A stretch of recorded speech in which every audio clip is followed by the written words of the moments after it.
ஓ முருகாவேல் முருகா வெற்றிவேல் முருகா! என் அன்பு குழந்தையை, என் கரத்தில் இருக்கக்கூடிய வேலை தொடக்கூடிய பாகியத்தை பெற்றுவிட்டாய் அல்லவா? உன் மனதில் நெடுநாளாக இருந்த தேங்கி இருந்த ஆசையானது நிறைவேறக்கூடிய அந்த நேரம். அதனால்தான் உன்னுடைய கரமானது என்னுடைய வேலை தொட்டும் இருக்கின்றது. இந்த உலகத்தின் பலருடைய தோல்விகளுக்கு காரணம் அவர்களுடைய நம்பிக்கை வைத்தவர்கள் முதுகில் குத்தப்பட்டதுதான்.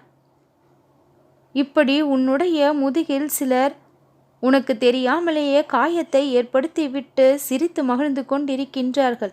உன்னை தோல்வி என்ற நிலையை சந்திக்க வைத்துவிட்டு அவர்கள் வெற்றி பெற்றதைப் போல துள்ளி குதித்து கொண்டு இருக்கின்றார்கள். நீ துன்பப்படுவதை பார்த்து ரசித்தபடி வாழ்கின்றார்கள். மனசாட்சி இல்லாமல் செயல்களில் ஈடுபடவும் செய்கின்றார்கள். ஆனால் யார் எப்படி இருந்தாலும் ஏதோ ஒரு கணத்தில் நீ காப்பாற்றப்படுகின்றாய் அல்லவா? அதற்கு காரணம் இந்த முருகன் நானாகத்தான் இருப்பேன். அவர்களும் தெரிந்து வைத்திருக்கின்றார்கள். இறைவனின் துணை உனக்கு இருக்கின்றது. ஏதோ ஒரு விதத்தில் நீ காப்பாற்றப்படுகின்றாய் என்பதை உணர்ந்தும் இருக்கின்றார்கள். உணர்ந்ததால் தான் உன் மீது பொறாமையும் பட செய்கின்றார்கள். நீ ஆஹா ஓஹோ என்று வாழவில்லை. ஆனாலும் உன் மீது பொறாமைப்படக்கூடிய நபர்கள் உன்னை சுற்றி இருக்கின்றார்கள். ஏனென்றால் அவர்களுடைய திட்டங்கள் எதுவும் உன்னிடத்தில் செல்லவில்லை. அதனால் உன் மீது பொறாமை, உன் வாழ்வின் மீது பொறாமை. என்ன செய்தாலும் நம் சதி திட்டத்தில் இவர்களை கவிழ்க்க முடிவது இல்லையே என்று அவர்கள் நினைக்கின்றார்கள். அந்த இடத்தில்தான் என்னுடைய அருளும் ஆசையும் உன்னுடைய வாழ்க்கையில் வேலையும் செய்கின்றது. என் அன்பு குழந்தையே, உன்னுடைய வாழ்க்கை அழகாக மாற்ற என்னால் முடியும்.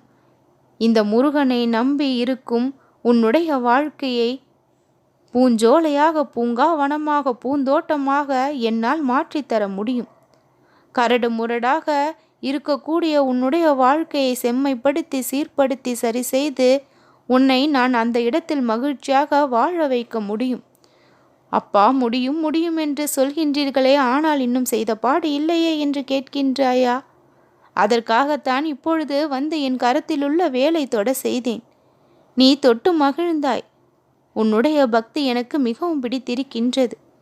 என் அன்பு குழந்தையே, அது சரியா இது சரியா என்று ஆராய்வதை விட நீ சரியா என்று உனக்குள் ஒரு முறை ஒரு கேள்வியை கேட்டுப்பார். எல்லாம் சரியாகிவிடும்.